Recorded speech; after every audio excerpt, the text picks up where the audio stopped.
We're moving on to number 10 with Talon from Earth 3. Now unless you guys don't know, Earth 3 is the home to an evil Justice League known as the Crime Syndicate of America. On this world, Batman is actually Owlman, and he is also Thomas Wayne Jr., not Bruce Wayne. Now he takes on Dick Grayson just like his regular Earth counterpart, only this Richard Grayson takes on the much more sinister name of Talon. But Talon began a relationship with Duella Dent, who happened to be the daughter of the heroic Jokester on Earth 3. Yes, that is a good guy version of the Joker. He and Duella came to New Earth and joined the Teen Titans during the year after the Infinite Crisis, and together they actually stood against Black Adam during World War III. Number 9. The third Batman on New 52 Earth 2. The Earth 2 introduced in the New 52 is different from the original Earth 2 where the Golden Age characters reside. Instead, this Earth 2 sees Superman, Wonder Woman, and Batman pass away in the first invasion of Earth by Steppenwolf and the forces of Apocalypse, who took over the world. Dick in this reality was married to Barbara Gordon, and they even shared a child together before she also passed away. Dick Grayson ended up training with Ted Grant and became this future's third Batman after Thomas Wayne took the mantle alongside his son, who acted as his Robin. He was a much more aggressive and darker version of Dick Grayson, which really worked well when he became the Dark Knight. Hey y'all! If you enjoying this video so far, be sure to whack that like button. It's all you gotta do to let us know we are doing a good job. Thanks so much, nerds. On to number 8, Injustice. Dick Grayson in the Injustice universe was a superhero and sidekick to Batman, just like the original. But Grayson still acted as Batman's original Robin, still led the Titans, and still struck out on his own as Nightwing. He was succeeded by Jason Todd, Tim Drake, and eventually Damian Wayne as Robin, but he formed a bond with Damian, and he is even seen as Damian's mentor. However, after Damian sides with Superman in Injustice, he accidentally causes the death of Nightwing when he throws his weapon at his head, causing Nightwing to stumble, fall, and land on a rock that breaks his neck. It's honestly quite the shocking turn of events.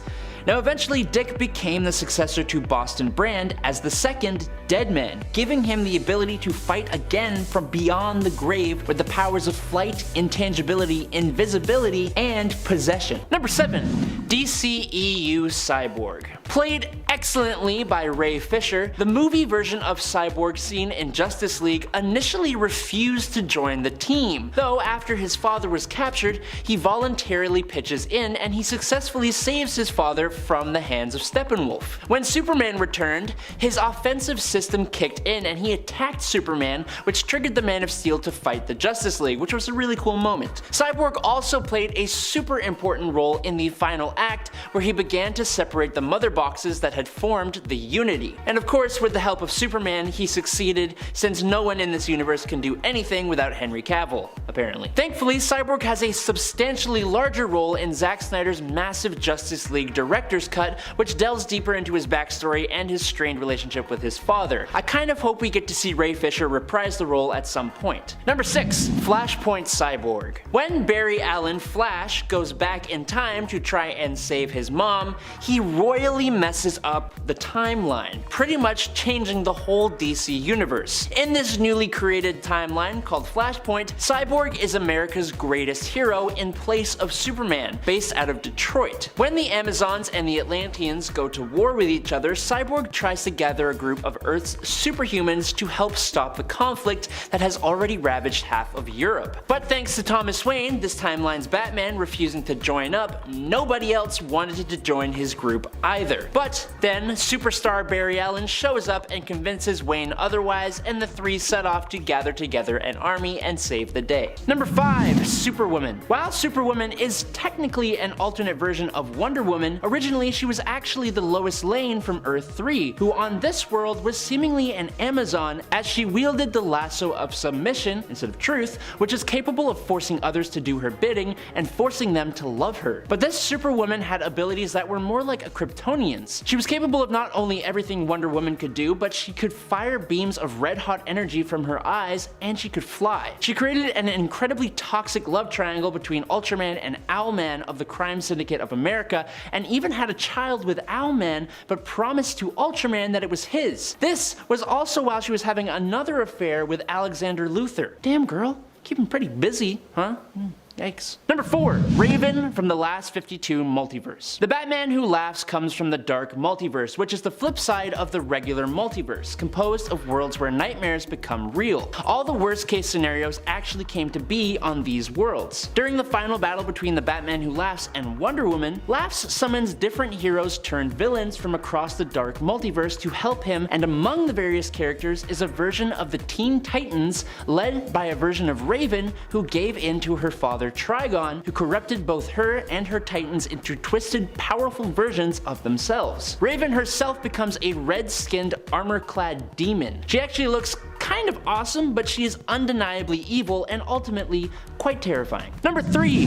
Furnace. Before the Martians became the Martians, they were an incredibly violent and powerful race called the Burning. The Guardians of the Universe experimented on the Burning and put genetic blocks in place to make them afraid of the fire they used as their most powerful weapon. Now fast forward, after the Justice League was trapped and taken down in Obsidian Age Atlantis, J'onn J'onzz blamed himself for his friend's passing because his fear of fire completely overtook him. He recruits Scorch to help him overcome this fear, and he would use his telepathy to help her deal with her own problems. Unfortunately, in doing this, he also broke the genetic blocks, allowing J'onn to become the incredibly dangerous Furnace, with all his original powers boosted in potential, especially his telepathy, plus an insane level of pyrokinesis. Number 2. Ultraman. In case you haven't figured out the theme of Earth 3, everyone here is just bad from birth. Ultraman was born on the dying Krypton to Jor-El, who was able to secure a life pod for his incredibly powerful son, who he saw as his best chance of revenge. While in his life pod, Kal-El was given the ideology of becoming the strongest possible being, eschewing all weakness in himself and in others. His rocket crash landed in Smallville, right through the home of the dysfunctional couple Johnny and Martha Kent, who he forced to be his parents until he was 7 years old, when he took their lives and burned their home to the ground. He took the name Ultraman, took over the Earth, and created the Crime Syndicate of America. Now, unlike Superman, Ultraman actually gets more powerful from kryptonite, and the sun is what makes him weaker, which is fine because he will literally just move the moon to block out the sun. And in at number 1 is Vampire Batman. In the Elseworlds Batman and Dracula trilogy, Batman goes up against vampires who have turned Gotham into their home, and then eventually Dracula himself. In the first novel, Red Rain, the hero wipes out the vampires and Dracula, although he is transformed into a vampire himself. Which means we get to see Batman take on crime using the powers of a vampire in the next novel, Bloodstorm. He does his bestest to resist the darker aspects of being a vampire, but that all goes kaput when Batman lashes out and drains the Joker's blood after the Joker de-lifed Catwoman. Batman has Alfred and Gordon stake him, putting Batman into a catatonic state, a state that he is revived from in Crimson Mist, the third novel, when criminals took over Gotham in his absence. But he is almost completely animalistic now thanks to the isolation. A bloodthirsty vampire Batman quickly wipes out most of his enemies in a very bloody form, drinking their blood in the process until he is finally put to rest by Alfred, Gordon, Two-Face, and Killer Croc, who all go with him to the grave. Number 10. Yeoman America. Back in Avengers Volume 3 Number 2 in January of 1998, Morgan Le Fay's reality distortion wave caused the time period to be altered to a medieval setting, which altered the Avengers' clothing, speech patterns, and thought processes. For Steven Rogers, he became Yeoman America, a knight-like soldier with red, blue, and white stars and stripes armor, and weapons including a sword and a more fantasy-like shield. Now, to be clear, this is just regular 616 Captain America, but magically time displaced. So he's got all of his same abilities, but something about wearing a suit of armor and wielding a sword like that makes him just kind of better than himself?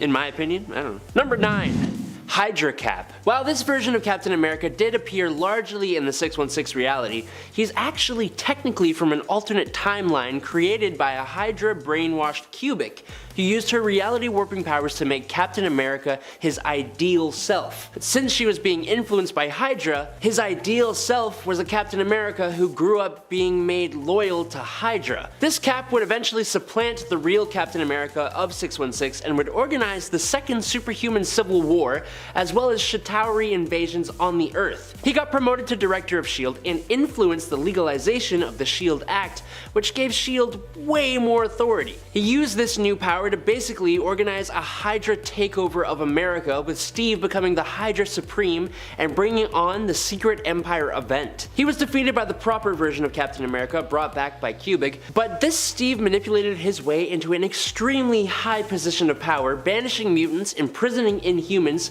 creating a Hydra Avengers team, and forcing other heroes into the underground. Number 8. Peggy Carter. If you've seen the Marvel Studios What If show, you know alternate versions of Peggy Carter get the super soldier serum in place of Stephen Rogers. Fans love this idea, even if it's strange for a British agent to become Captain America. There are a few different versions of Captain Carter to choose from, but they all generally share the same abilities. There was a version of the character who appeared in Exiles #3 in 2018 who had a great costume. The one in the Disney Plus show joined the Guardians of the Multiverse, so she was clearly an exceptional version of the character. She has also shown up in a new Marvel Cinematic Universe movie sporting a jetpack, and was able to give the villain of that movie a real good run for their money, while other more powerful characters were felled instantly. She can be a bit more hot-headed than her Steve Rogers counterpart, sure, but she has the power of fan love. And if you know anything about what that power can do, you know that Peggy Carter as Captain America is very powerful. Number 7. Spider UK. The first Spider-Man mashed with another Marvel hero. These mashups always make for powerful characters. Basically, Spider UK is William Braddock, hailing from Earth 833. If you haven't gathered from the Braddock namesake, Spider UK is what would happen if Spider-Man was Captain Britain. As such, he is part of the Captain Britain Corps, being introduced in the Edge of Spider-Verse Volume 1. He is also part of the Spider Army put together to take on the Inheritors, and a pretty important part of it, he was not only an amazing leader but also had a very useful dimension hopping ability. Unfortunately, this Spider-Man didn't actually have a spider sense, which is probably what allowed him to be de-lifed by an attack from behind in Spider-Geddon #1. Number 6. Spider-Man 2099. Probably one of the most loved characters on this list. The Spider-Man of Earth 928, Miguel O'Hara, or as he's better known, Spider-Man of the dystopian future of 2099. This version of Spider-Man has many similar abilities to 616 Peter Parker, but some that are not so similar. He has super speed, which is actually capable of somehow creating a decoy. His spider sense allows him to telepathically communicate with others. He has accelerated vision, he has retractable talons, and also has fangs that he can use to paralyze others. And he has the famously disgusting organic spider silk spinnerets on his wrists. He first appeared as a preview in Amazing Spider-Man number 365 in June of 1992, and in his own series in Spider-Man 2099 #1 in September 1992, and he is a titanically awesome character. At number 5 is Beta Ray Bill. This guy is a very aggressive but also very respectable Thor variant. He sort of just butts into Thor's life and takes his title without even so much as a conversation first. It's sort of funny actually. They start as rivals and quickly become friends when they realize they pretty much match each other's power levels almost identically. Basically, Beta Ray Bill is a champion from his own world of Corbin, and when it's tragically destroyed by Searcher, he is forced to go on a pilgrimage to find a new home with a group of his own kind. And guess where they end up? They end up in the Milky Way. But as he's entering Thor's airspace, Thor decides it's kind of his duty to go and check in on the caravan with no intention to do any harm, just to check. But Thor's motivations are totally misunderstood by Beta Ray Bill, and he decides to launch a counterattack, thinking Thor is approaching aggressively. They both fight, and the battle ends with actually a victory for Beta Ray Bill, who then promptly picks up Thor's hammer without issue. This comes as an absolute shock to Thor and everyone else, because this has otherwise been an extremely uncommon occurrence up to this point. Thankfully for Thor, Odin rules that instead of offering Mjolnir to Beta Ray Bill, he would instead craft a whole new weapon for the Corbinite called Stormbreaker. After all this is settled, Beta Ray Bill actually ends up becoming a friend of Thor's and even steps in for the God of Thunder when he's out of town or out of commission. At number 4, we have Old King Thor. This version of the God of Thunder is basically an older, futuristic version of the 616 counterpart we're used to. Hailing from Earth 14412, this version of Thor is the All-Father and ruler of Asgard, as we currently know Odin to be. His look is pretty intimidating, having a more advanced and seemingly fortified armor, as well as only one eye. The eye is missing because, similarly to his father, Odin, he too gave his eye in exchange for all the knowledge in the 9 realms. On top of all that, old King Thor seems to have refined and perfected all of his abilities, meaning that it could be pretty easily argued that this version of Thor is, in fact, better than the original. In terms of power levels at least. And I think it's also always helpful for a hero to have more wisdom as well, which we can all safely say old King Thor has in droves. I mean, just look at him. Although to be fair to Thor 616, it's sort of known that old King Thor is just an older version of 616 Thor, even though he's from Earth 14412. Now, I'm not sure if Thor developed some ability to travel to other realities, but old King Thor has suggested a few times before that if 616 Thor were to die, he would too. So there may not be any comparison, since they're kind of the same dude. Just one is a lot older and arguably more badass looking. At number 3 is Jane Foster. This version of Thor has one of the most intriguing backstories on the list. Jane Foster is just an average mortal from Earth 616 who basically discovers that she's capable of lifting Mjolnir. The way this happens is that Jane gets a job as a nurse and befriends Thor, who is in his human form, resembling a rather frail doctor named Donald Blake, but eventually he reveals his true identity to Jane, as well as confessing his love for her. She then becomes the first mortal that has ever been brought to Asgard, but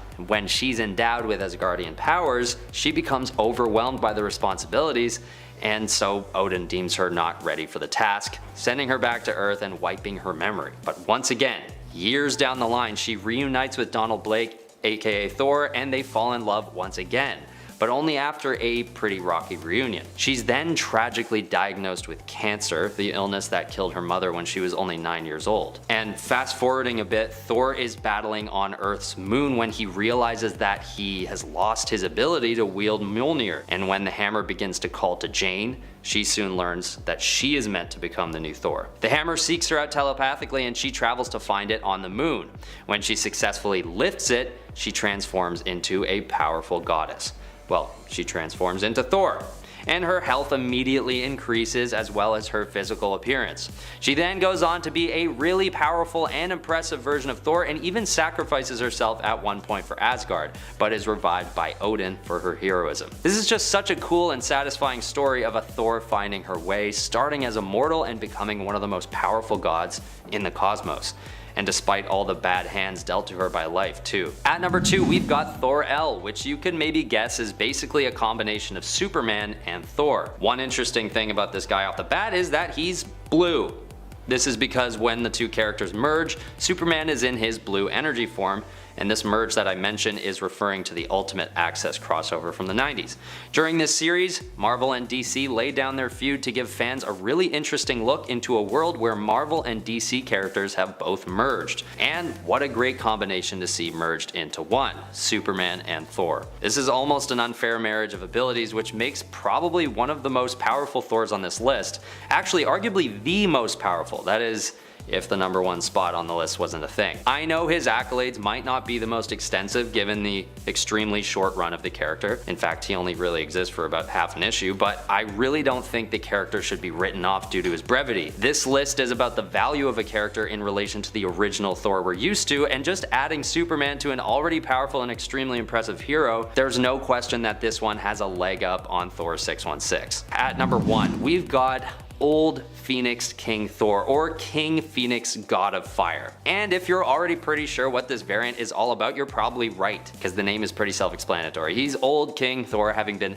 overtaken by the Phoenix Force. In 2018's Thor Volume 5 Issue 6, Thor is facing off against Dr. Doom in a distant future, when he also encounters a Phoenix-possessed Wolverine, who is basically a walking, flaming adamantium skeleton at that point. And only when Wolverine reaches to grab Thor's hammer does he basically explode and disappear and pass on the Phoenix Force to Mjolnir, which just leaves Old King Thor and Dr. Doom to face off. But This isn't any ordinary Doctor Doom, it's a Doctor Doom endowed with the powers of the Iron Fist, Starbrand, Doctor Strange, and Ghost Rider all in one. And with the prosperity of Earth on the line, old King Thor knows that he has to act fast not to end up overpowered by his supercharged Doctor Doom variant. So he makes the bold move of grabbing the hammer and allowing himself to be overtaken by Phoenix Force. With old King Thor being one of the most powerful versions on the list, this variant instantly becomes hands down the most powerful we've ever seen. Number 10. Red Sun Superman. Instead of landing in America, Red Sun Superman landed in the Soviet Union, and that allowed the Soviets to weaponize him instead of allowing Clark Kent to live the normal life he traditionally has. He received severe training that not even the original Superman underwent, as Red Sun Superman was always meant to become a weapon. This allowed him to become quite strong as he paired his severe training with his new communist sense of duty. If the training he underwent wasn't enough to prove his power though, Superman advanced the Soviet Union to almost worldwide control without resorting to war, and he virtually eliminated poverty and disease. This powerful version of Superman is a much more skilled Superman, as that's what he was raised to be, but it was his ability to eventually realize the fault in his own actions and allow the world to become a utopia that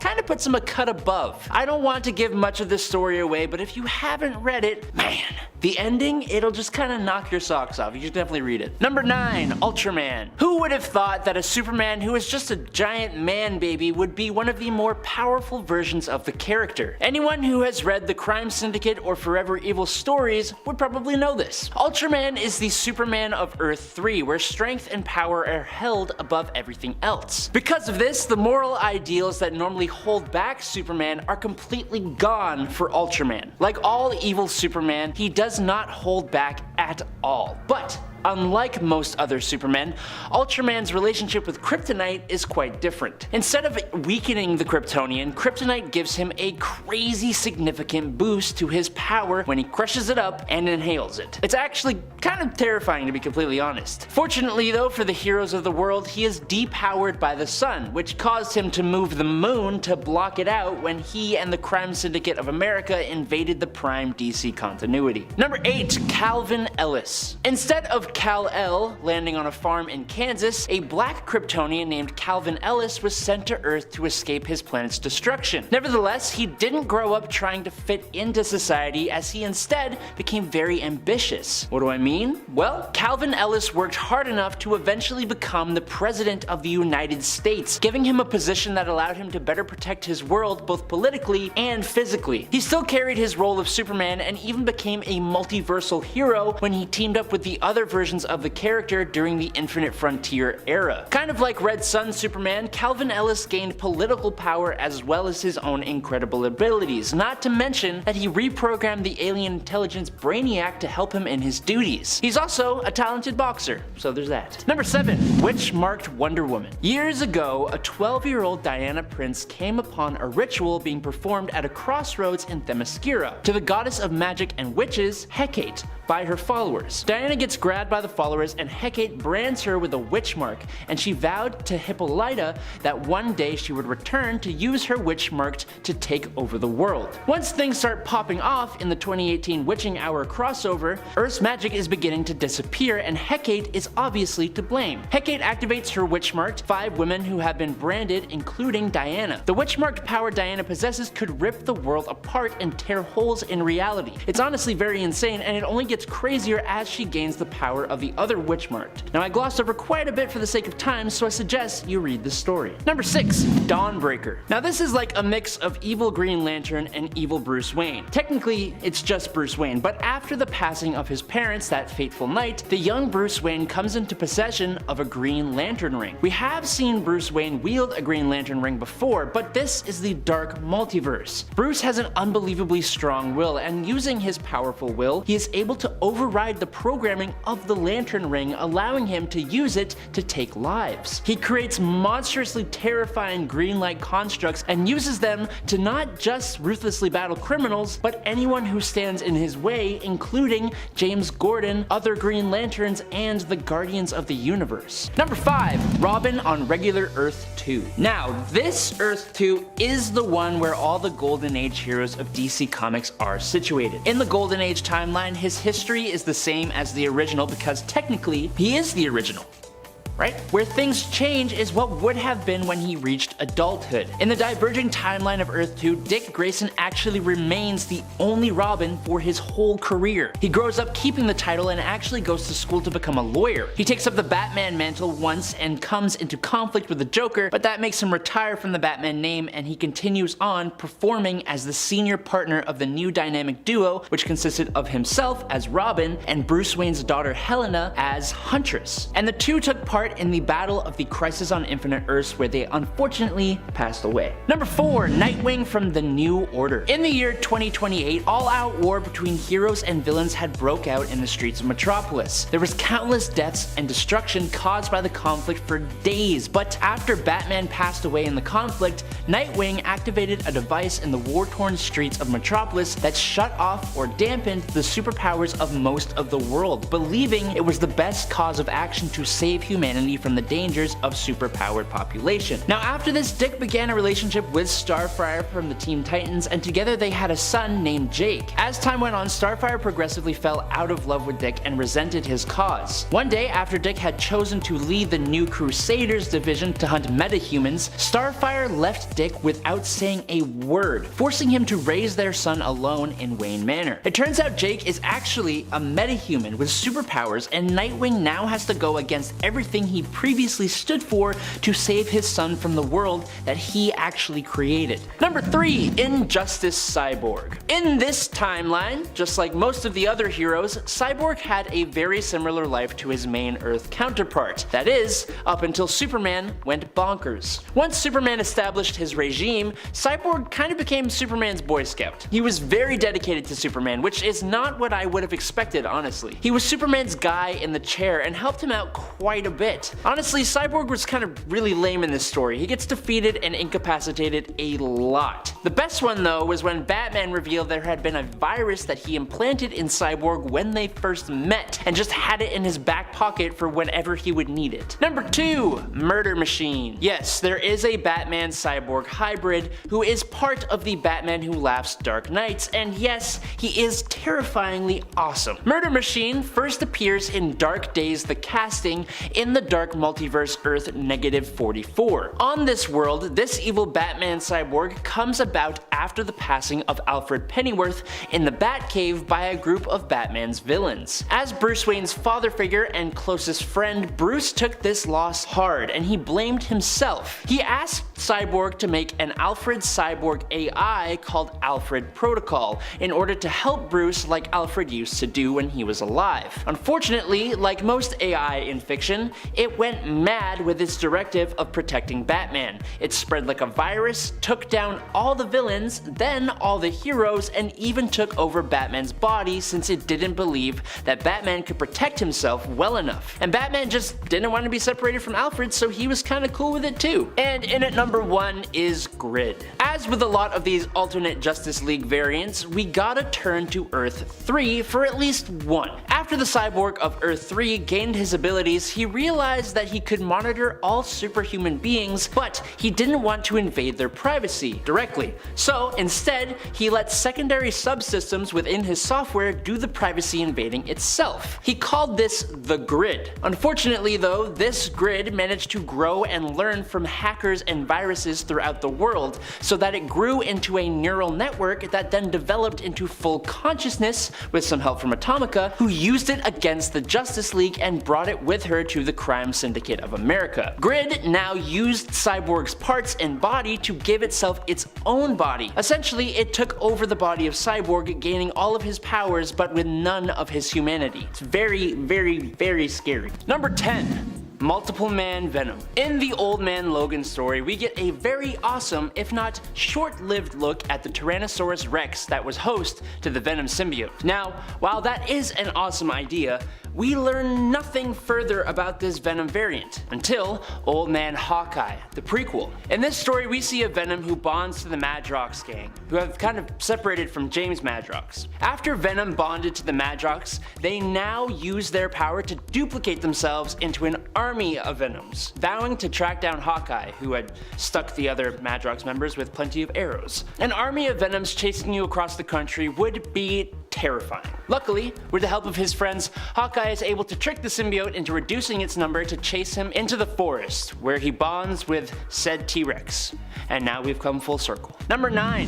Venom Pool. I'm not talking about the What If Jerry Curl Venom, Deadpool, although he's awesome. And I'm not talking about the Back in Black Deadpool. No. We're talking about the Edge of Venomverse one-shot. In this world, there is a sentient tapeworm discovered by scientists that is being turned into a weapon by said scientists. Scientists, man.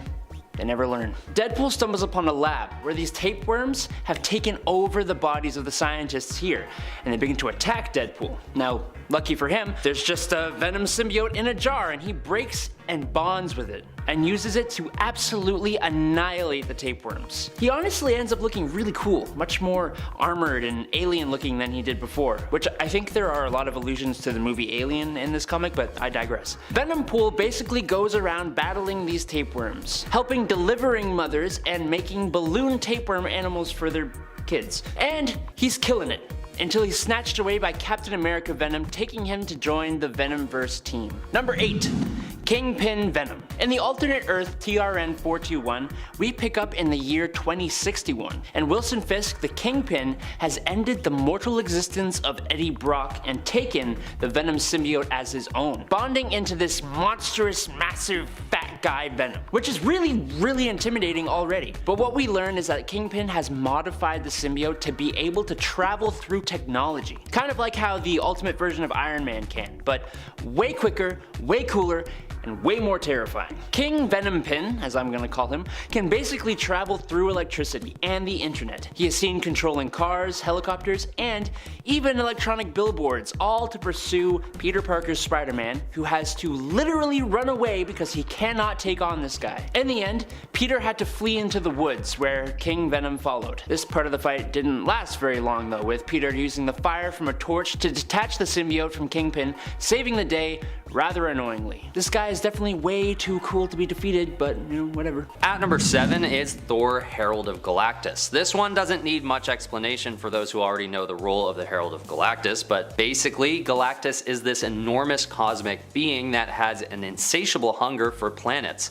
So he goes around consuming them with absolutely zero remorse. But even a being as gigantic and powerful as Galactus needs some help to get his destructive work done.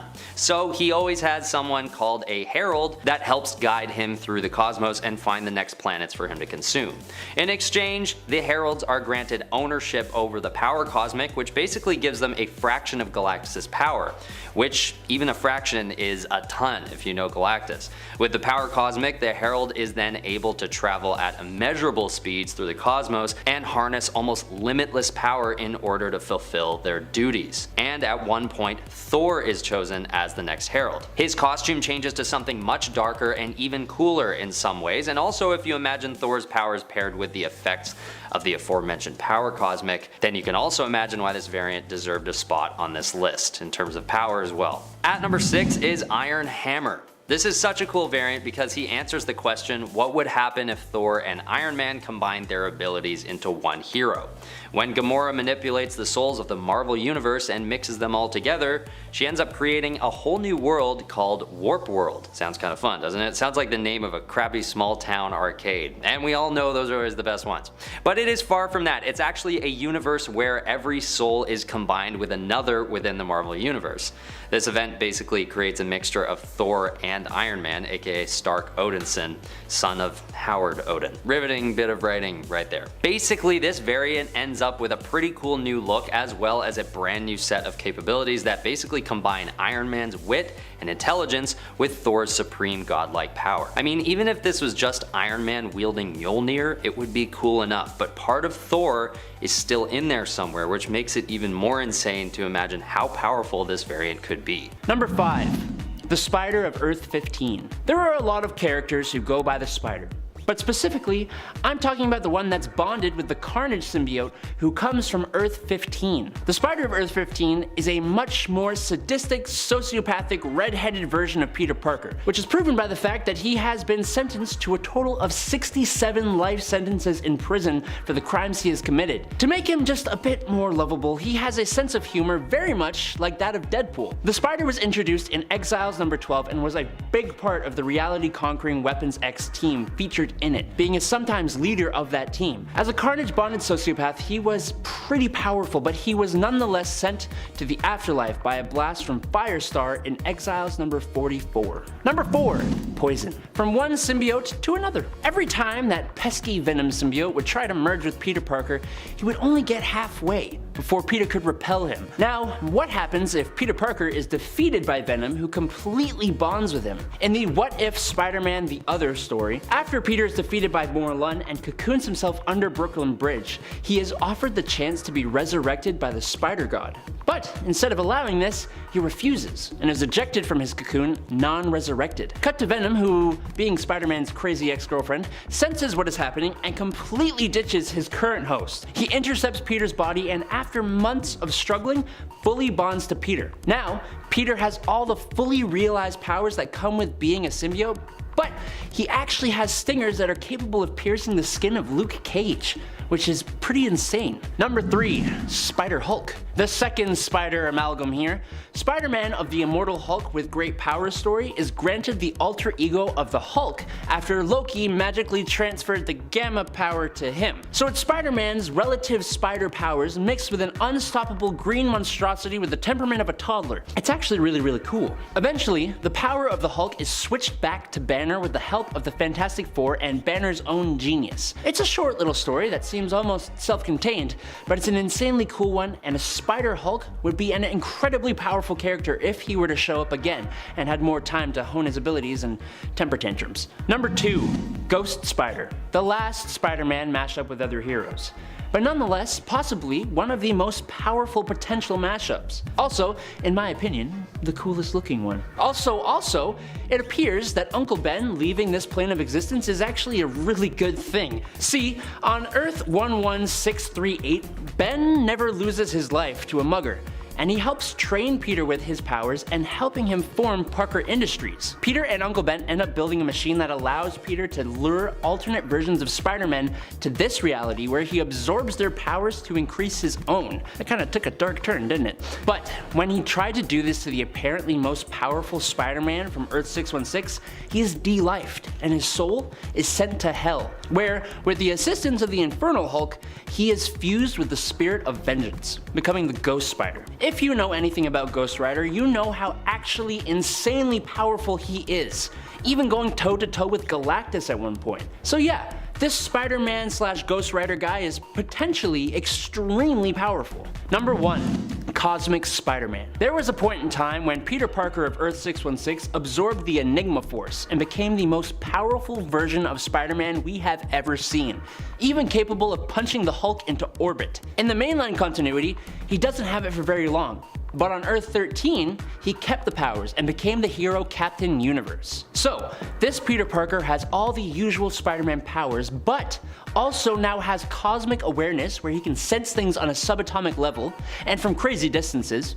He has energy manipulation, giving him energy blast and flight. He also used his abilities to manipulate matter, making his webs as strong as adamantium, or even changing their shape altogether. His universe became a safe haven for all the Spider-Men when the Inheritors were hunting them, because Captain Universe could defeat them, and his cosmic powers are gone when he leaves that dimension. Unfortunately, he is consumed by Solus, who used the life force basis of his powers against him in Amazing Spider-Man number 11 in 2014. He's still cool though. Number 10. Deceased. After the Justice League defeated Darkseid, he somehow managed to discreetly abduct Cyborg and take him to his homeworld of Apocalypse. There, it was revealed that a half of the anti-life equation was contained inside Cyborg. Darkseid sought to merge the half of the equation inside Cyborg with the half he already possessed, but Desaad warned that combining the two halves inside Cyborg would likely kill him. But Darkseid don't care, so he tried to do it anyways, which resulted resulted in a corrupted anti-life equation that became a techno-organic virus and infected Darkseid. Darkseid, upset, shot this infected cyborg back to Earth, where he automatically connected to the World Wide Web, instantly infecting every single person who was using it with the virus, and chaos immediately erupted. While he kind of unintentionally put a zombie-like plague on the world, he did try to save it in the end. Keyword try. Number 9. Aquaborg. In Superman Batman issues 60 and 61, we're introduced to the Justice Titans, and in case it wasn't obvious, this is indeed a mashed together version of both the Justice League and the Teen Titans, which in my mind makes things kind of complicated since Cyborg is a main part of both after Flashpoint. Aquaborg himself seems to be a mix of Aquaman and Cyborg, as his name is Arthur Stone. We don't really see him do anything specifically worth mentioning other than fighting Batman and an amalgamated Doomsday and Deathstroke called Doomstroke. Number 8. Earth 3839. In this alternate universe appearing in Superman and Batman Generations 2, number 4, Cyborg, well, he's a bit of a chump. During a confrontation with Metallo, this Earth's Alexander Luthor, Cyborg gets completely immobilized by an EMP and had to be carried to safety by the other heroes, who included Jay West the Flash, Clark Wayne, a superpowered Nightwing, Janet Hall as Black Hawk, and Hal Jordan Green Lantern. Unfortunately, there isn't really much more to say about this one. He was kind of poo, but at least the story was cool. Number 7. Red Robin from Kingdom Come. In the Kingdom Come story, Superman and the other Justice League members are forced out of retirement to combat a new, dangerous generation of heroes. This future version of Richard Grayson actually became the first ever Red Robin in his middle age, but not as a sidekick to Batman. Instead, he was part of Superman's Justice League. He played a similar role to Batman as part of this league, being like a stealthy hand-to-hand combatant. This version of Grayson also has a daughter with Starfire from the Teen Titans named Mari Grayson, who goes by the hero name Nightstar. Kingdom Come is considered one of the best graphic novels of all time, and I'm glad Richard is a part of it, especially since it brought us the awesome Red Robin costume. Number 6. Cute Batman. I'm sorry I call them Cute Batman, but honestly, look at him, he's kind of adorable. On Earth 42, all the superheroes appear to be these little kid-like versions of their normal counterparts. Here,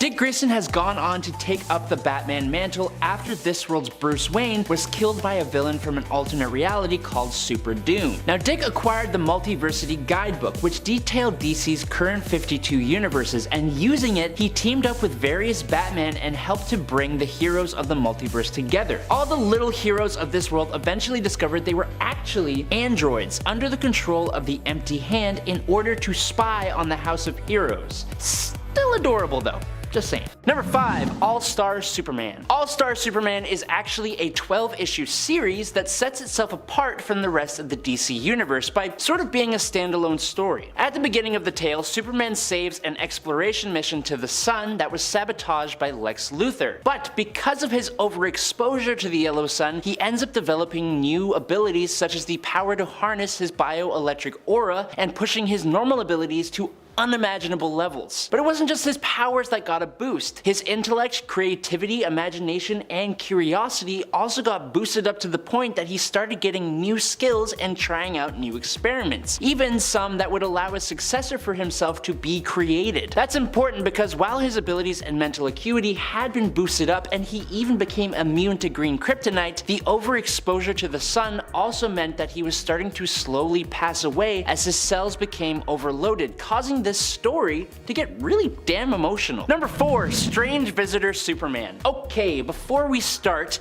technically this Superman is not canon, but he is truly one of the more powerful versions of the character. In his story, Superman outlives everything in the universe, living for literally billions and billions of years. He lives so long and gets so powerful that he gains new abilities like being able to split himself into thousands of copies that allow the hero hero to do what he does best throughout the universe. He outlives all the gods, cosmic entities, mortals, angels, demons, and everything. He watches countless civilizations rise and fall and learns an insane amount of skills like telepathy.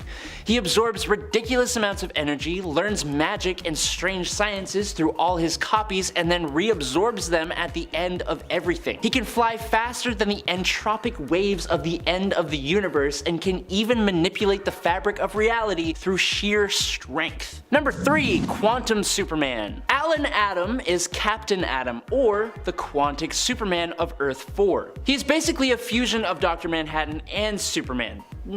Sort of. Atom obtained his powers when he was present at an experimental uranium engine that was being tested, which then exploded, turning him into a disembodied mind with no natural division in his perception of time, meaning he perceives the past and the future as a single entity. He has some insane abilities. He has the ability to change his own size, levitate, and telekinetically restructure matter, which he used to construct himself a new physical body after his original body was destroyed. Using quantum superposition, he is able to generate copies of himself. He's able to perceive and manipulate reality on at least an 8th dimensional level, and also possesses quantum sense, making him capable of knowing potentially everything. He is also responsible for merging the minds of both Superman and Ultraman in order to operate the next spot on this list. Number 2. Cosmic Armor Superman. Cosmic Armor Superman is basically a thought robot that eventually became one of the strongest versions of Superman, even though it might be one of the weirdest ones of all time, and depending on your viewpoint, you may not count him as a version of Superman at all. I respect that viewpoint, but he always comes up when people talk about the strongest versions of Superman, so here he is. This creature is somewhat strange in the sense that it isn't quite human, but it isn't quite artificial as well. The Thought Robot was created so that Superman and the antimatter universe Ultraman together could battle something stronger than they could ever normally face on their own. After the battle was done, the Thought Robot eventually merged with the entire universe's consciousness, but let me just list the powers that he has here. His powers include reactive evolution, quantum manipulation, plot manipulation,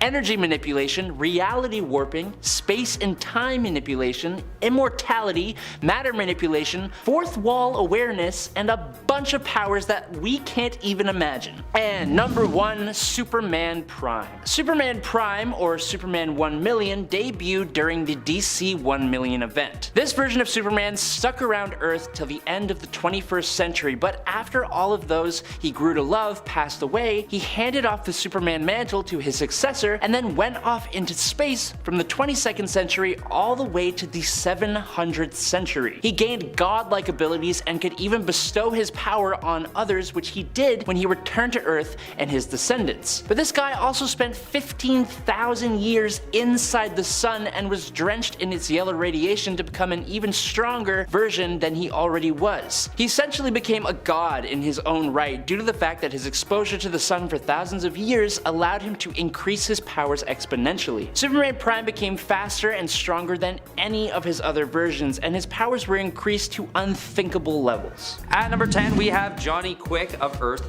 3. In this dimension, the Justice League exists as a legion of criminals called the Crime Syndicate, made up of evil versions of the heroes we're used to seeing in the Justice League. Flash's evil counterpart, Johnny Quick, has powers similar to Barry Allen and is credited with defeating the first iteration of the Doom Patrol alongside his girlfriend and partner in crime, Atomica. He also traps the Justice League of Prime Earth in the Firestorm Matrix, which is a pretty impressive demonstration of power on its own. And it may suggest that he is more in tune with his abilities than Prime Earth's Flash, giving him a spot on this list without question. However, he is soon defeated by Captain Cold, who freezes one of his legs and shatters it before breaking his neck. And simply because Johnny Quick loses as badly and as quickly as he wins, he's held back a bit on this list. At number 9, we have Avery Ho from Prime Earth. Avery gains her powers in the Flash Volume 5 when the Speed Force goes out of whack and endows masses of regular people with super speed. Avery is a relatively new hero who has only been around since 2016, but we can be pretty confident that she'll only continue to grow in power and ability as time goes on. Partly through experience with the Speed Force and even working alongside Wally West, but mainly because of a distinct ability she has that's unique to this variant in particular, in that she can siphon speed from other people, allowing her to increase her speed on command. So it's not hard to see how even if she's not at her height of power yet, she might soon reach a power level that might surpass even the most powerful variants on this list. At number 8 is Danica Williams from Earth 12. Also known as Beyond Flash, this version of the Flash exists in the 2040s alongside Terry McGinnis,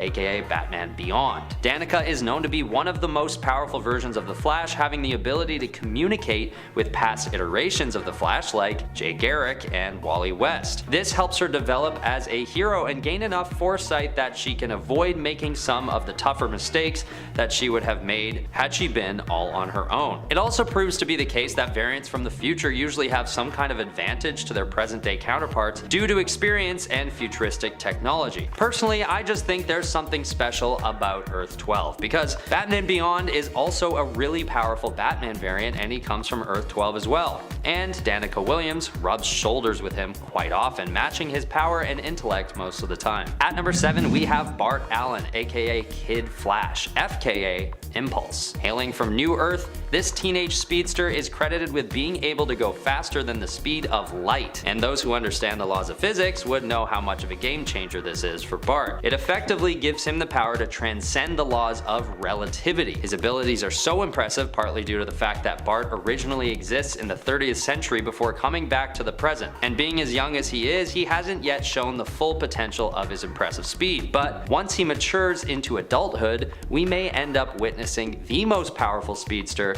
that the world has ever seen. The only thing that sets him back on this list was his struggle with an illness that caused him to age pretty rapidly. He is able to get it under control, but he ages about 10 years in the time it'd take anyone else to age 2. So we hope this doesn't hinder him any further because he's one of the most powerful Flashes out there and has tons of potential. At number 6 we have Reverse Flash. First appearing in the Flash 139 as far back as 1963, Eobard Thawne is an evil opposite to the Flash that gets his powers from the negative speed force. But don't let the name confuse you, the negative speed force doesn't negate anything. This inverted variant of the Flash can reach insane speeds and can even move through objects and walls, cause whirlwinds using his body, and most impressively of all, he can travel between dimensions at will. Not only this, but he has electrokinesis, which allows him to charge up electrical energy from his movement and fire blasts of negative speed force lightning at his victims. He can even use this power to steal years of life from his targets and age them to death. And if someone gets the better of him, Reverse Flash even has a healing factor that allows him to mend wounds and even regrow limbs. Number 5. Robot Man. This version of our favorite cybernetic hero comes from the Kingdom Come universe. In this storyline, Victor Stone actually becomes fully integrated with his robotics, losing his physical humanity in the process. But thanks to this being the future, technology is a little bit more advanced and he becomes made up of a liquid metal, all Terminator T-1000 style. Since he can shape his form in any way he wants, he chooses to look as human as possible, at least in shape. He's still all super shiny liquid metal, so it doesn't really work out fully, but Victor then joined the Superman's Justice League to combat the rogue metahumans, taking the name Robot Man. Unfortunately though, he met his end in the Gulag with a large group of other heroes. Number 4. Cyborg 2.0. Okay, so this one involves time travel, which I hate, but alas, here we are. So basically, the Teen Titans end up traveling to the 31st century to help out the Legion of Superheroes, and on their way back,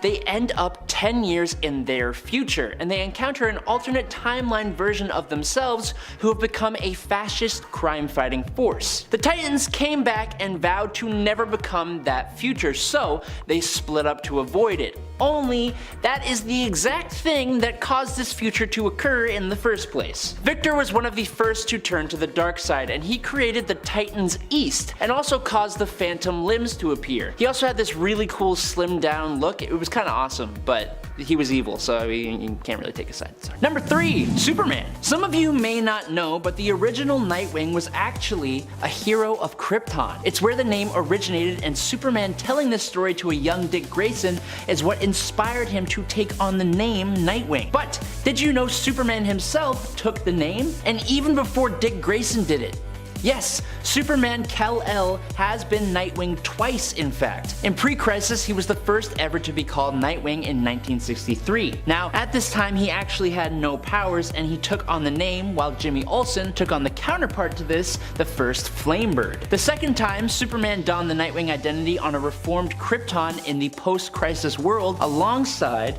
Lois Lane as Flamebird. These two heroes were both Kryptonian legends, and Superman wasn't the only Krypton native to take on the role over the years either. Number 2. Joker. On Earth 31, this version of Dick Grayson never actually became Nightwing. In fact, working under the much more strict, mean, and militaristic Bruce Wayne, Dick was even fired from being Robin for incompetence, presumably caused by not getting past the death of his parents. Years later, and this version of Grayson goes a little insane. He goes through an experimental procedure that makes him essentially immortal through cellular regeneration powers, with the side effect of him being driven absolutely bonkers. With his abilities, he couldn't be killed by almost anything. He was attacked with acid, thermite, and C4, and even had his head taken off with no success. He became the second Joker after the original one and took out several retired superheroes, including the Creeper and the Guardian. After attempting to do the same to Catgirl,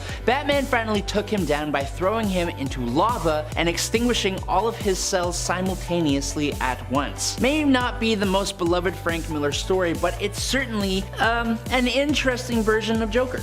And in at number 1, finally, is Dr. Fate from Flashpoint. In Flashpoint, Dick Grayson was 1/3 of the family acrobatics team called the Flying Graysons that toured with Halley's Circus. While touring in Poland, the circus was actually attacked by Amazon soldiers looking to steal Kent Nelson's Helmet of Fate, the most powerful magical artifact in the world, according to Black Alice. In their escape, Nelson was killed, but Grayson and a few survivors managed to keep the helmet in their possession. The rest of Halley's survivors were killed by the Amazons, leaving only Dick Grayson and the helmet on the run with the ghost of Deadman to protect him. He eventually decided to use the Helmet of Fate against the Amazons by becoming Dr. Fate, which granted him godlike arcane power, increasing his sorcery. It also grants him elemental control, including pyrokinesis, hydrokinesis, geokinesis, aerokinesis, cosmic awareness, and even precognition. Number 10. Peter Parker of Earth 92100.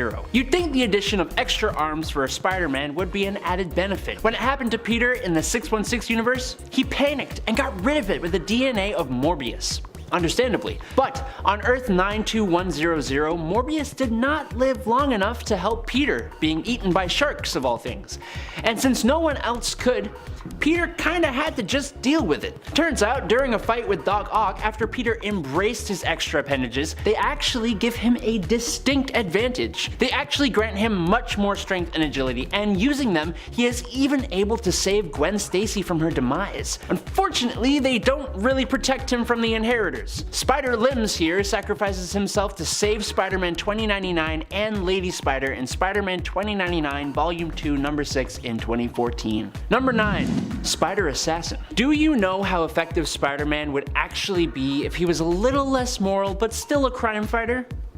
Pretty effective. And while we've seen a few different examples of this, I chose to pull from What If? Spider-Man vs. Wolverine number 1, where we are introduced to Spider Assassin. In his universe, with great power comes great responsibility and greater enemies, which led this Peter of Earth 8351 to leave New York to protect his family. He joined up with Wolverine, and likely because of this friendship, he is much less opposed to sending criminals to the afterlife. He's also almost always serious, not resorting to quips and jokes to cope with situations anymore, which is reflected in his costume, which is a much darker look, especially with those black eyes.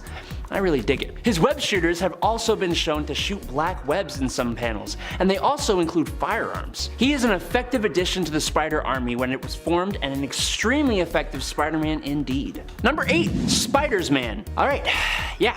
Nope, not a fan of this one. You ever seen those videos of people finding spider nests where it's literally a swarm of spiders? Yeah, okay, imagine that, but they're super powered and come together to take on a human form. Now you've got the terrifying Spider-Man, which, side note, that's a great name.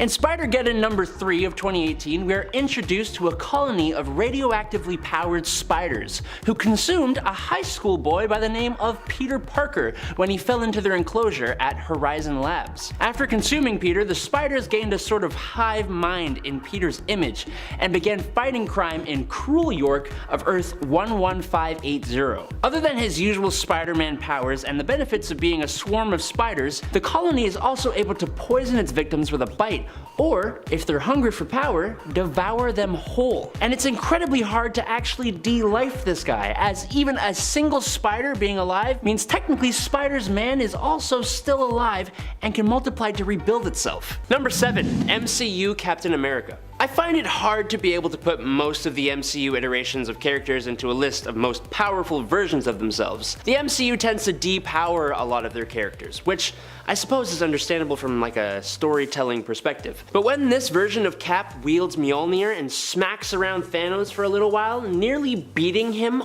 all on his own, a feat the Hulk could not even achieve, and then fights the army Thanos brought with him, all with minimal training wielding the power of Thor, it's honestly a sight to behold. I almost wish they showed us Cap going through time fixing all the branched timelines the Avengers had created. It would have been so cool seeing the ways he could use the hammer. Like, imagine Captain America flying through the air with his shield in one hand and being dragged by Mjolnir in the other. It would just be really cool. Number 6. Danielle Cage. On Earth 15061, Danielle Cage, the daughter of both Luke Cage and Jessica Jones, would eventually become the Captain America of her time. And, well, let's just think about this for a second. The subsonic flight and superhuman longevity of her mother with the bulletproof skin of her father, plus the superhuman strength, durability, stamina, speed, and healing factor of both of them? Yes, Danielle Cage doesn't just use the shield of Captain America.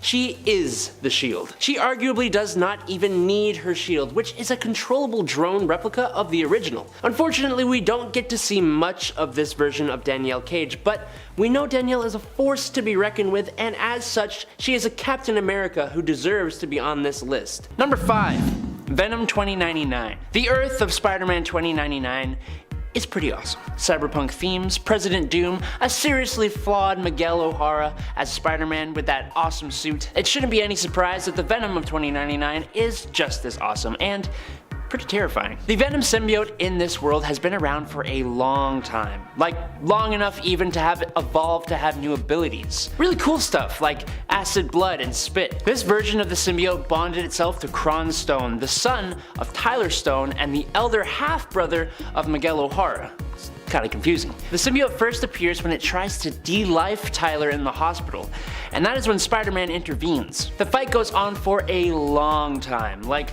several issues long, with Venom making Spider-Man choose between his two loves and even de-lifing Spider-Man's former lover, Dana. After Miguel learned to Venom's weakness to sound, sonic sounds were emitted all over the city, stunning Venom and allowing Spider-Man to beat him. Later, the symbiote would merge with Roman the Submariner and flee into the ocean. But this version of the black goop really had some power, not to mention some anger issues. He was a true antithesis to Spider-Man, as Venom should be. Number 4. Host Rider. Ooh, wordplay. Well done. And also an extremely cool looking character with a Venom twist. Only it starts to make a little less sense the more you think about it. This Ghost Rider is actually Robbie Reyes, who, if you don't know, isn't actually the spirit of vengeance. He's actually the spirit of his uncle, who seems to have completely taken over his body. And somewhere along the line, we're not told when, the Venom symbiote bonded with them, creating this almost perfect chaotic parasitic being, basically just using the body of Robbie Reyes. Now, like I said, it kinda makes no sense. Ghost Rider is literally hellfire, and symbiotes are weak to fire, but I don't think anyone is really complaining. This guy is brutal. He dispatches SHIELD agents with ease, and he feeds the Calvin Zabo of his universe to his car. His car eats people! Come on! It is cool and terrifying all at the same time. This Host Rider has an ability called the Penance Kiss, which is very much like the Penance Stare, only with the mouth, determining people's guilt or innocence and then pretty much consuming their soul. I can't help but imagine what his voice sounds like. It's probably really cool. He's brutal, he's ruthless, he looks amazing, he's covered in fire, and they our host writer. Number 3, May Parker Venom. Earth X. Earth 999, a world where basically every single person has powers, except things have gone apocalyptic, and where the daughter of Peter Parker, May Parker, is Venom. While her retired and cynical pops ain't too thrilled about it, she does actually have complete control over the symbiote thanks to her advanced and honed spider sense. She was eventually under the control of this kid, going by the Red Skull name, and thanks to her father and other Earth X classic heroes, was saved. With Venom and her father Spider-Man going on to join the super-powered police force and fight crime and supervillain threats together. She eventually, after the death was recruited by Kang the Conqueror as a multiversal team to fight the Apocalypse Twins. In addition to her proportional spider powers plus the enhanced spider sense, she gains all the usual symbiote powers plus a few extra, like what seems to be a rudimentary form of telepathy. And 'tis believed her symbiote could go on to mutate further to gain more powers, which is a good way for Marvel to say, we can do whatever we want with this. She is definitely one of the cooler incarnations of Venom, as are most characters on the Earth X world. Not of Venom, of their own perspective characters. You know what I meant. Number 2, Barbarian Venom. Okay, he's not a barbarian really, but in the War of the Realms, Eddie no longer has the symbiote Venom. He fights as best as he can against the Dark Elves on his own. A War Witch sees his awesomeness and bestows a Dreamstone to him that will give him anything he wants. Now, using this Dreamstone, he is imbued with all the powers of the Venom symbiote, but just quite a bit stronger and with Eddie's complete control, but feeding on his rage, which he shows us when he completely cuts off the arm of the really powerful War Witch and takes on a full force of giants and ogres and trolls and dark elves and a whole bunch of other stuff. But then he faces off against Jack-O-Lantern, also boosted up by another Dreamstone. While this fire-based villain would be a problem for Venom, Eddie gets this stone-looking armor stuff. And this is where we get the Viking barbarian looking Venom. Because he literally looks like a barbarian with a crazy horned helmet with a big axe with all these runes, and he's just so badass. He completely unlocks the seemingly unlimited amount of power from this Dreamstone, just going to town, and he even bonds the symbiote to civilians who join in the fight against the Dark Elves. Eddie literally calls down lightning on Jack-O-Lantern. He's wild. And eventually, this Dreamstone symbiote thing corrupts him a little bit and he gives it up, but damn, I love this story. Check it out. Number 1, Gwenom. Ooh, more wordplay. Even nicer. But she hasn't just got wordplay on her side. No, Spider-Gwen of Earth 65, or Ghost Spider, which is way better, has easily one of the best costumes of all the spider heroes. Throw in a healthy dash of a symbiotic monster from outer space, notorious for giving great fashion advice, and, well, look at her. She's absolutely amazing. On top of that, Gwen sort of relies on Venom for her powers, since her original powers started to fade. But while that sounds bad, Gwen has actually learned to find a very healthy balance with her symbiote. The symbiote itself enhances whatever emotions the host has, right? So when she first bonded with Venom, thanks to a corrupt Matt Murdock Kingpin, who she was forced to team up with, she was rage-fueled and looking for revenge against the Rhino for attacking her father, and eventually against Murdock himself. But over time, she realized that she needed to control that and give Venom better qualities to enhance, in order to control and find balance with the symbiote. In a way, Venom actually helped her to become a better hero, all while still retaining that really, really sweet suit. Mwah. Chef's kiss, Gabella.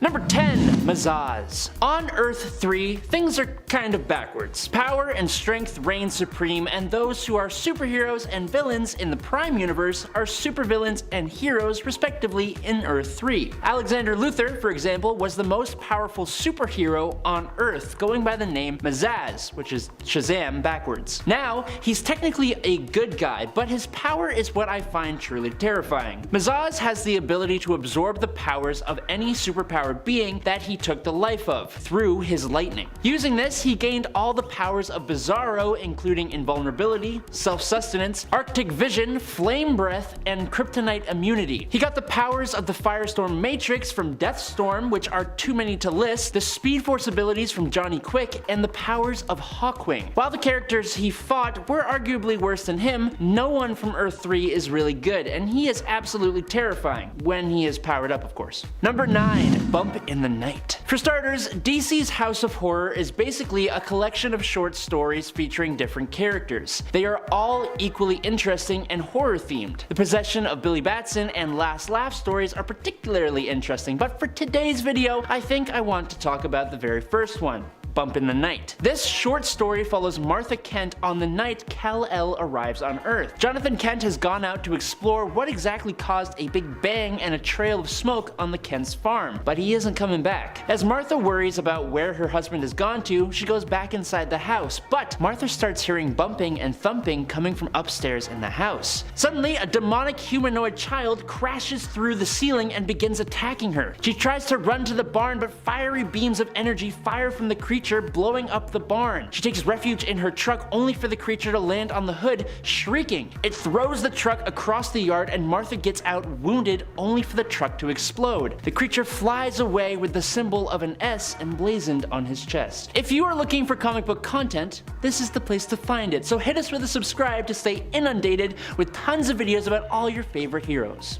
Thank you. Number 8. Speed Demon from the Amalgam Universe. The Amalgam Universe, where the worlds of Marvel and DC collide, is honestly an amazing place. We get all kinds of crazy mashups like Wolverine and Batman, but while that is incredibly awesome, the one I think may be better for this list would be Blaze Allen, the Speed Demon, or basically the Flash mashed together with Ghost Rider. Yes, it's as crazy as it sounds, and honestly, it's more totally awesome than it is scary, but Ghost Rider is already fast with his motorcycle, so imagine if he didn't even need that. The best part of this is that his cousin, Wally West, becomes another version of Speed Demon, and the two of them work together. It's not something that I thought I needed, but I absolutely did need it. Number 7. Electric Superman. During the 90s, to make Superman more interesting, I guess, DC decided that instead of his normal powers, they would give him Superman energy-based abilities. It instantly makes me wonder who would win in a fight between classic Supes or this guy. This Superman needed to wear a containment suit that helped him regulate his new powers. He could turn back into Clark Kent at will, but at the cost of losing the ability to actually use these new powers. This version of Superman also didn't have the traditional super strength that we'd expect. Instead, he could use energy fields to lift incredibly heavy objects, which is kind of the same as the regular Superman,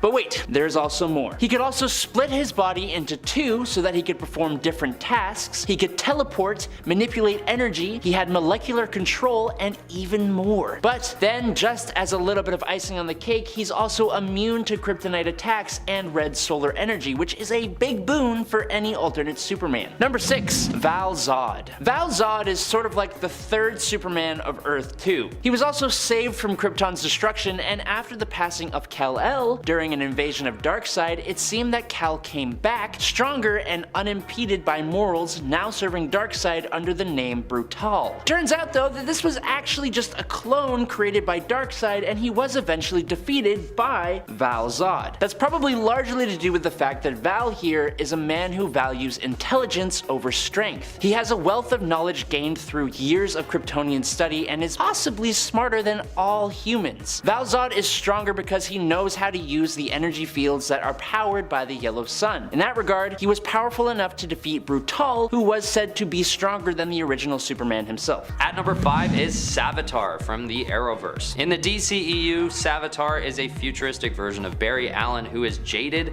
by a failure that turns his family and friends against him. So what does one do when they're cast out of society? Right, they decide to become a god. But joking aside, he does get his speeds to a point where he easily surpasses the abilities of his prime self and even starts to notice his body ripping apart due to such high speeds. This is why we see him in this insane armor. He designs this armor to keep himself safe at his unimaginable speeds. He then goes back in time and across dimensions to spread awareness of his godlike status before going back to modern day Prime Earth and facing himself as this newly improved yet fully evil variant. At number 4 is Black Flash. Black Flash is a manifestation of death that is fast enough to chase down any speedster and take them out for good. He can move faster than the speed of light and is immortal, putting him very high on the list. It's unclear why Black Flash is always trying to kill speedsters like Barry Allen and Wally West, but it's suggested that these speedsters are so fast that they can outrun time and therefore death. Unless, of course, death were to somehow, send a conduit after them that also uses the Speed Force, which is what the Black Flash essentially is. This variant first appears in the Flash Volume 2, issue 138 in 1998, and has been spotted in moments right before the deaths of Barry Allen and Johnny Quick. He has also chased after Wally West, but Wally was able to defeat this variant by running all the way to the end of time, destroying Black Flash, because when there's no time, death has no meaning. But to think that these are the lengths Wally has to go to get rid of Black Flash just shows how insanely powerful this variant is. At number 3 is Wally West of Earth 22. Featured in the Kingdom Come storyline from the 90s, Wallace West is an amalgamation of all the former holders of the Flash mantle: Wally West, Barry Allen, and Jay Garrick. He's such a powerful version of the Flash that he is in constant motion, only appearing as a hazy blur most of the time. He then becomes an interdimensional being with a hyper-awareness of the relationship between dimensions and his influence on reality. In this way, he is pretty much a god and is known to have achieved more than any Flash from any other dimension. This could be due to his age as well, because Wallace West is an older iteration of the Flash, but it could also be chalked up to his near omniscience and omnipresence as a Flash variant. He isn't quite immortal like the Black Flash, but his mastery of interdimensional knowledge could be considered a more powerful trait than even immortality. In our number 2 spot is the Red Death. The Barry Allen from Earth 52 is a villainous combination of Batman and the Flash, and is known to be the most powerful version of the Flash in the whole multiverse, but I beg to differ, because I'm putting him at number 2. You'll see who goes ahead of him, and we'll see if you agree with me. First appearing in the Dark Knight's Metal comic book event in 2019, the Red Death is basically what you get when you give Batman super speed, super strength, and durability. This means that this variant can use the extreme intellect of Batman and apply it at extreme speeds, crafting bat gadgets faster than the speed of light and tracking down his enemies effortlessly in a split second. The way this villain is formed is that Batman is jaded by his experiences of loss, getting emotionally exhausted by losing so many sidekicks and deciding that he needs to take matters into his own hands. This dark motivation also adds to the Red Death's power as he takes out his anger on the world with extreme speed and extreme power. At number 1 is Zoom. I'm putting Zoom at number 1. Zoom is a double variant of Flash, which is my way of saying that he's a variant of Reverse Flash, who is himself already a variant, so he's a double variant. But this version of Reverse Flash is even more powerful than the original, having an even more refined control over his time travel abilities. In the case of Zoom, he can speed up and slow down time around him without his frame of reference being affected. This means he can avoid the typical complications that other speedsters face, like intense friction and seeing and hearing at these intense speeds. Zoom's grim backstory also empowers his motivations, having lost both his parents at a young age to his father's violence as a notorious serial killer. Zoom goes right up to number 1 on the list because his grasp on his speed abilities is so impressive that he transcends into a new realm of power and becomes an adept time traveler as a result. At number 10 we have Throg. This guy deserves a spot on the list, mainly for the meme, but also because it's one of the iterations of Thor that doesn't take itself too seriously. For those who don't already know, this is obviously a trick played by Loki to humiliate his brother Thor. In Thor number 365, Throg makes his first appearance when Loki decides he wants to get a laugh out of his otherwise very serious and stoic brother. But this isn't the last time we see him. In an issue of What If that plays out if the X-Men stayed on Asgard, a Thorified version of Storm faces off against Throg for the glory of Asgard, which is pretty bonkers. I mean, you know how what ifs can be, right? It's definitely a bizarre moment that's probably meant for a laugh more than anything else. But believe it or not, this still isn't the last time Throg makes an appearance. We see him yet again in Lockjaw and the Pet Avengers number 1 in 2009 alongside other animal versions of the Avengers. I guess readers just couldn't get enough of the little guy. He must have been rated pretty well because he just keeps coming back. He's funny looking. At number 9 we have Ultimate Thor. Being a pretty controversial set of comics, the Ultimate series sets the stage for some fun new characters, as uncanny and overly dark as they can sometimes be. But Thor's variant in the series is anything but a miss. Originally dismissed by his teammates on the Ultimates as being crazy, this version of Thor unusually feels the need to prove himself to them in order to gain their trust and respect as the God of Thunder. He's got almost the same powers as the Earth 616 Thor, but he's rocking a different look That's pretty cool, and also a magical belt that he wears which seems to give him a boost of power. He also holds an axe instead of a hammer, which I just think is a pretty cool touch to have him stand out from his 616 counterpart. At number 8 we've got Thor 2099, where this world's Thor is actually a priest named Cecil McAdams, who is part of a religion devoted solely to the original Thor, who had lived 100 years before by this point. What's bizarre about this character is that he doesn't actually come by Thor's powers naturally. His abilities are granted to him by the CEO of the Alchemax Corporation, who has convinced him that he's a Norse god. It's actually a pretty dark reality playing out during the series, with most of the world being run by corporations and greedy multimillionaires. And on top of all that, genuine superheroes are pretty scarce during these times, unless they're created synthetically like McAdams is. Although it sounds like I'm basically just outing this guy as a fraud, he still means entirely well, and he's passionate about Norse mythology. What I find really cool about this character is that he's become a superhero through passion and obsession with the real Thor, which sort of turns him into a pretty genuinely powerful and motivated variant, especially since he fully believes he's the real deal. Number 7. Spider-Man Reign. 35 years have passed. Spider-Man is an old, retired man. Mary Jane Watson has passed away. New York is under the control of dictator Mayor Waters and his police force called Reign. But unbeknownst to most, it was Venom who had been pulling the strings, taking the position of aide to the mayor in the body of Edward Sachs. This version of Venom is much more brooding, maniacal, and downright dastardly than his mainline counterpart, plotting, scheming for the eventual return of his rival. He's a bitter old symbiote since Spider-Man retired, feeling abandoned by the hero and cannot wait to get his hands back on him. He has replicated himself thousands of times, put together the Sinister Six, and has trapped the citizens of New York in the city with his security system known as Webb, that's W-E-B-B. All that, and he is still defeated by the end of the comic. Shame. Number 6.